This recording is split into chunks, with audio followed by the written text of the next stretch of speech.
আজকে সকাল সকাল ঘুম থেকে উঠে দেখলাম এই বিড়ালটা তার ছোট ছোট ছানাপোনাকে নিয়ে আমার বাড়ির এখানে শুয়ে রোদ পোহাচ্ছে। আজকে প্রচুর ব্যস্ততার মধ্যে সারা দিনটা কাটবে।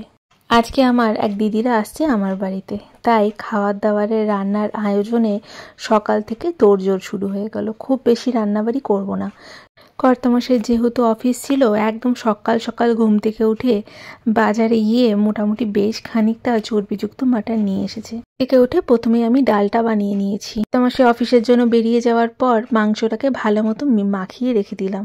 ওই পেঁয়াজ, আদা, রসুন, লঙ্কা বাটা দিয়েছি, গুঁড়ো মশলার মধ্যে হলুদ গুঁড়ো, লঙ্কা গুঁড়ো, পরিমাণ মতো নুন আর বেশ খানিকটা সর্ষের তেল দিয়ে মাখিয়ে রেখে দিয়েছিলাম 2 ঘন্টার জন্য। অন্যদিকে ফুলকপিটা মা তৈরি করছে বেশ খানিকটা গোবিন্দভোগ চাল দিয়ে। এই সবজিটা ভীষণ সুন্দর হয় খেতে। আমি যেহেতু মুসুর ডাল বানিয়েছিলাম, সেই ডালের মধ্যে বেশ খানিকটা ধনেপাতা, টমেটো আর মটরশুঁটি দিয়ে বানিয়েছিলাম। তার সাথেই ফুলকপির তরকারিটা দারুণ লাগবে খেতে। অন্যদিকে ফুলকপিটা হয়ে যাওয়ার পর আমি কড়াইয়ের মধ্যে মাংসটা বসিয়ে দিয়েছি। বেশ খানিকটা মাংস ছিল তো, তাই খুব ভালো মতন জলটা ছেড়েছে।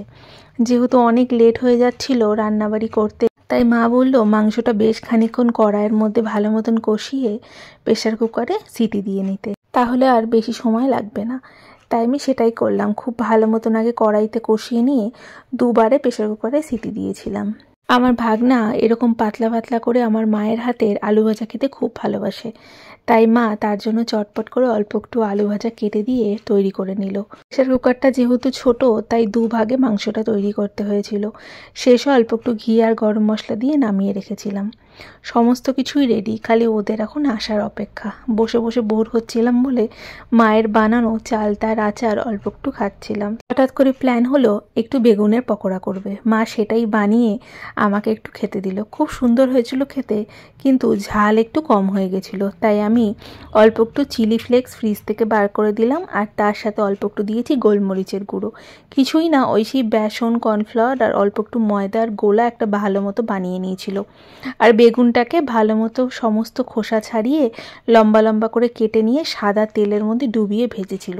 এটা খেতে কিন্তু দুর্দান্ত লাগে। আমি আগে কোনো দিন খাইনি, মাই প্রথম আমাদের সবার জন্য বানালো। আমার এই দিদিরা চলে এসেছে। এই দিদি, তার ছেলে, আর ওদিকে বসে আছে আমার জামাইবাবু। এই দিদি হচ্ছে আমার মেজো মাসির বড় মেয়ে। ওরা থাকে রায়গঞ্জে। এসে বেশ খানিকক্ষণ গল্প গুজব আড্ডা মারার পর সবার খাওয়া দাওয়া হয়ে গেল। আর রায়গঞ্জের থেকে যখনই কেউ আসে আমাদের এখানে, বেগুন নিয়ে আসতে কিন্তু একদম ভোলে না। রায়গঞ্জের বিখ্যাত বেগুন।